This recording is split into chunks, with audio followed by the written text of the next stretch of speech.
BNS Section 344. Falsification of accounts. Whoever, being a clerk, officer or servant, or employed or acting in the capacity of a clerk, officer or servant, willfully, and with intent to defraud, destroys, alters, mutilates or falsifies any book, electronic record, paper, writing, valuable security or account which belongs to or is in the possession of his employer, or has been received by him for or on behalf of his employer, or willfully, and with intent to defraud, makes or abets the making of any false entry in, or omits or alters or abets the omission or alteration of any material particular from or in any such book, electronic record, paper, writing, valuable security or account, shall be punished with imprisonment of either description for a term which may extend to 7 years, or with fine, or with both.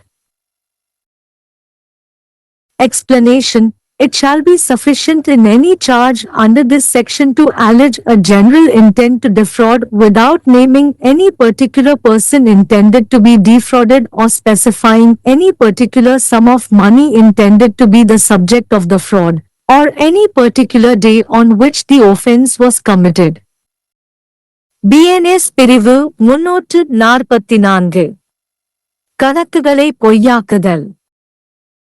ஒரு எழுத்தராக, அதிகாரியாக அல்லது பணியாளராக இருந்து, அல்லது ஒரு எழுத்தர், அதிகாரி அல்லது வேலைக்காரன் என்ற தகுதியில் பணியமர்த்தப்பட்டவர் அல்லது செயல்படுபவர் வேண்டுமென்றே மற்றும் ஏமாற்றும் நோக்கத்துடன் ஏதேனும் புத்தகம், மின்னணு பதிவு, காகிதம், எழுத்து, அழித்தல், மாற்றுதல், சிதைத்தல் அல்லது பொய்யாக்குதல் மதிப்புமிக்க பாதுகாப்பு அல்லது கணக்கு அவரது முதலாளிக்கு சொந்தமானது அல்லது அவருக்கு சொந்தமானது, அல்லது அவர் தனது முதலாளியின் சார்பாக அல்லது வேண்டுமென்றே பெறப்பட்ட மற்றும் மோசடி செய்யும் நோக்கத்துடன் ஏதேனும் தவறான நுழைவுகளைச் செய்கிறது அல்லது ஊக்குவிக்கிறது, அல்லது அத்தகைய புத்தகம், மின்னணு பதிவு, காகிதம், எழுத்து,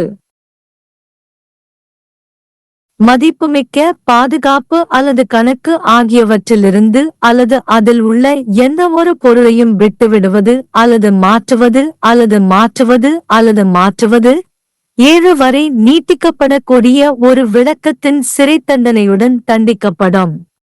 ஆண்டுகள் அல்லது அபராதத்துடன் அல்லது இரண்டும். விளக்கம். இந்த பிரிவின் கீழ் எந்த ஒரு குற்றச்சாட்டிலும் மோசடி செய்ய நோக்கம் கொண்ட எந்த ஒரு குறிப்பிட்ட நபரின் பெயரையும் குறிப்பிடாமல் அல்லது மோசடிக்கு உட்பட்டதாக கருதப்படும் எந்த ஒரு குறிப்பிட்ட தொகையையும் குறிப்பிடாமல் மோசடி செய்வதற்கான பொதுவான நோக்கத்தை குற்றம் சாட்டுவது போதுமானது. எந்த குற்றம் செய்யப்பட்டது